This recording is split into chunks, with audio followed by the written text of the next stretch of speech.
लालच में फंसकर रासायनिक खाद व कीटनाशकों का प्रयोग करने लगे।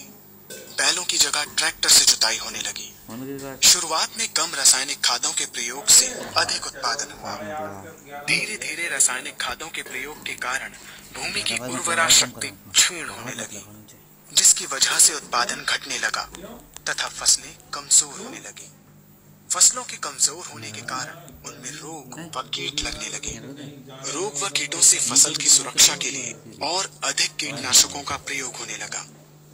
एक तरफ ज्यादा उत्पादन के लिए अधिक रासायनिक खादों का प्रयोग होने लगा, वहीं दूसरी तरफ फसलों को रोग व कीटों से बचाने के लिए अधिक विषाक्त कीटनाशकों का प्रयोग बढ़ गया, जिसके कारण उत्पादन लागत बढ़ी और किसान को लाभ कम होने लगा, बल्कि छोटे किसान कर्ज में डूबने लगे।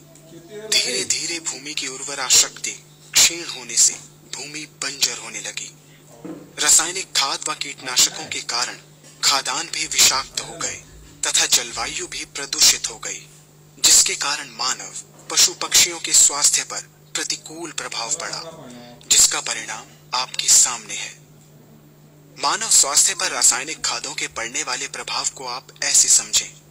जब किसान फसल में रासायनिक खाद डालता है तो रासायनिक खाद में उपस्थित विषाक्त रसायन जल में घुलकर सबसे पहले जल को प्रदूषित कर भूमि के अंदर उपस्थित केंचुए व सूक्ष्म जीवाणुओं को मार देता है। ये बात सभी किसान अच्छी तरह से जानते हैं कि केंचुए व अन्य सूक्ष्म जीवाणु भूमि की उर्वरा शक्ति को बढ़ाने के लिए अति आवश्यक होते हैं। विषाक्त रसायन के कारण इनकी मृत्यु हो जाने से भूमि की उर्वरा शक्ति नष्ट हो जाती है तथा भूमि कठोर होकर बंजर होने लगती है। रासायनिक खादों के विषाक्त रसायन पानी के माध्यम से अन्य खनिजों के साथ फसल के अंदर पहुंचकर फसलों को विषाक्त बना देते हैं।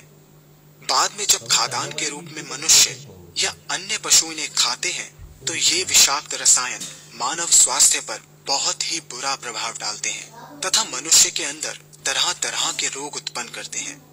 जब हम जैविक खाद का प्रयोग भूमि पर करते हैं तो जैविक खाद पानी में मिलकर पानी को प्रदूषित नहीं करती। जैविक खाद भूमि के अंदर उपस्थित उर्वरा शक्ति को बढ़ाने वाले जीवाणु तथा केंचुओं की संख्या को तीव्रता से बढ़ाती है, जिससे भूमि की उर्वरा शक्ति बढ़ती है तथा भूमि छिद्र युक्त एवं भुरभुरी हो जाती है, जिससे वायु और प्रकाश भूमि के अंदर गहराई तक प्रवेश करते हैं, जिसके कारण भूमि में तापमान एवं आर्द्रता का संतुलन बना रहता है और फसलें मजबूत होती हैं। जैविक खाद में विद्यमान तत्व खाद्यान्न के माध्यम से मानव व पशु पक्षियों के शरीर में पहुंचकर स्वास्थ्य लाभ पहुंचाते हैं।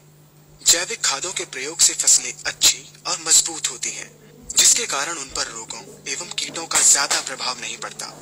यदि किसी प्राकृतिक कारणवश कीटों व रोगों का प्रभाव अगर पड़ता भी है तो गौमूत्र एवं औषधीय वनस्पतियों के घोल के छिड़काव करने से फसलों को रोग एवं कीटों से बचाया जा सकता है।